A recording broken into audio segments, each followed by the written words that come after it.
चलिए, जय हिंद। आज हम लोग बात करने वाले हैं मानव हृदय के बारे में। ध्यान दीजिएगा, मानव हृदय होता क्या है। देखिए, मानव हृदय की जो आकृति होती है, ये हमारे शरीर में एक इसकी आकृति तिकोना होती है और ये हमारे शरीर के वक्ष गुहा के बाएं तरफ स्थित होती है, इस जगह पर स्थित होती है। अब देखिए, ये जो मानव हृदय की जो आप आकृति देख रहे हैं यहाँ पर, इसमें कुछ अंग को दर्शाया गया है। यह दो पार्ट में ना बटा हुआ रहता है। इसको कहते हैं हम लोग अपर पार्ट, इसको कहते हैं हम लोग लोअर पार्ट। अपर पार्ट का जो है ये दो भागों में बटा हुआ है। दाएं तरफ के भाग को कहते हैं दायां आलिंद, बाएं तरफ के भाग को कहते हैं बायां आलिंद। और इन दोनों पार्ट को कहते हैं हम लोग, दाएं तरफ के भाग को कहते हैं दायां निलय, बाएं तरफ के भाग को कहते हैं बायां निलय। अब देखिए, मनुष्य के हृदय में कुल 4 चैम्बर होते हैं। चैम्बर का मतलब होता है वैस्म, 4 भागों में बटा होता है। आपके एग्जाम में भी ये प्रश्न पूछते हैं कि मानव हृदय में कितने वैस्म होते हैं, तो कितने होते हैं? 4 वैस्म होते हैं। अब देखिए, ये 4 वैस्म होते क्या क्या है। यहाँ पर अपर पार्ट में जो है दायां आलिंद और बायां आलिंद, यहाँ पे 2 भाग हो गया। लोअर पार्ट में दायां निलय और बायां निलय, 2 पार्ट हो गया, तो 2 और 2 4 हो गया। इसी प्रकार से ना कुछ और चैम्बर से संबंधित कुछ और प्रश्न पूछे जाएंगे।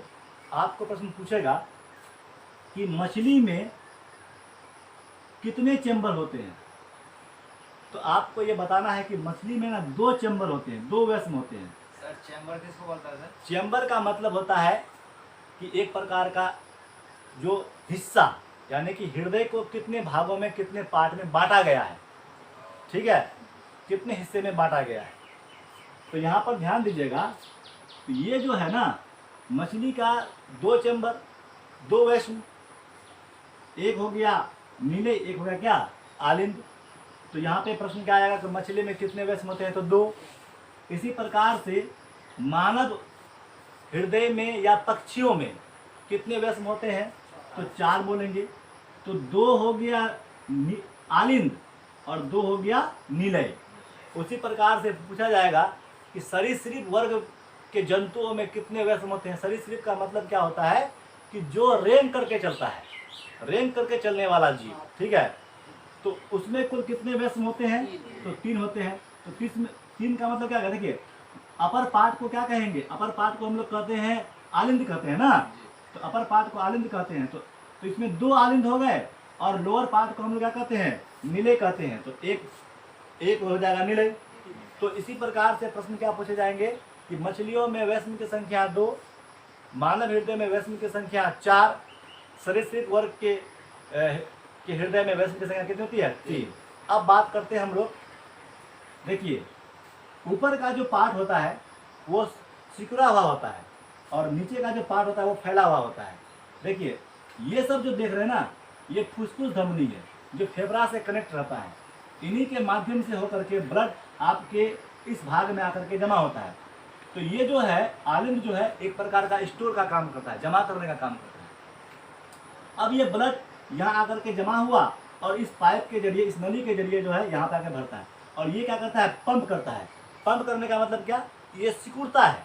जैसे ही ये सिकुड़ता है, यहाँ से फिर ये ब्लड जो है शरीर के विभिन्न भागों में चले जाता है।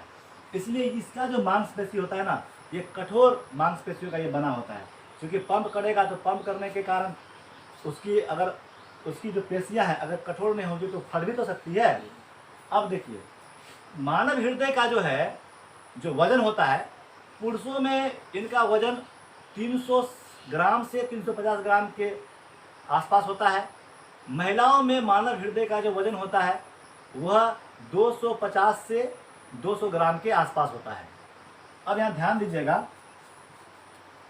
कि मनुष्य के हृदय के धड़कने की जो दर है, हृदय धड़कन की जो दर है प्रति मिनट, यानी कि 1 मिनट में मनुष्य का हृदय कितनी बार धड़कता है, तो 70 से 72 बार।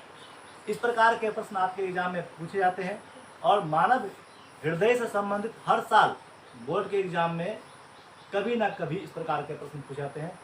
इससे जुड़े हुए ऑब्जेक्टिव प्रश्न भी आते हैं, इससे जुड़े हुए सब्जेक्टिव प्रश्न भी आते हैं।